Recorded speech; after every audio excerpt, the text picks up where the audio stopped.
मित्रांनो तुमचं स्वागत आहे। आज आम्ही चाललेलो पेरूच्या वाडीला, कारण की आमची माऊ आहे ना खूप दिवसापासून पेरूची वाडी करत होती, कारण की YouTube वरती आहे ना पेरूच्या वाडीचे व्हिडिओ पाहती। मग भावाला आला संताप, म्हणे चला आज सगळेजण जाऊ आणि हिला पेरूच्या वाडीत दाखवू म्हणे, आणि मिसळ पण खाऊ आणि एन्जॉय करू।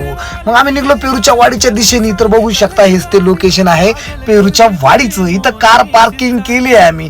पार्किंग केल्याच्या नंतर म्हटलं चला आता मध्ये एंट्री करू। तर पेरूच्या वाडीची एंट्री बघू शकता तुम्ही, हीच ती पेरूच्या वाडीची एंट्री। आज आहे ना गर्दी कमी, कारण की आज मंडेला आम्ही मुद्दाम वेळ काढून आलेलो आहे, त्याच्यामुळे थोडी गर्दी कमी होती। इथं पक्ष्यांची वाडी सुद्धा आहे बरं का भावांनो। म्हटलं पक्ष्यांची वाडी नंतर बघू। आजी आम्ही मिसळ खाऊ ना, आणि मिसळ खायच्या अगोदर सगळ्यात पहिले आम्ही गोड मागवलं, काय तर जिलेबी, गुळाची जिलेबी मागवली भावांनो। त्याच्यानंतर मस्त मिसळ मागवली आणि मिसळ मस्त एन्जॉय केली। आणि मिसळ खरंच खूप चांगली इथली। मिसळ एन्जॉय केल्याच्या नंतर म्हटलं आता पेरूची आईस्क्रीम मागवू ना। तर पेरूची आईस्क्रीम बी फार छान आहे, आणि आमचे माऊन दिया आहे ना फुल एन्जॉय घेत होते, कारण की तिथे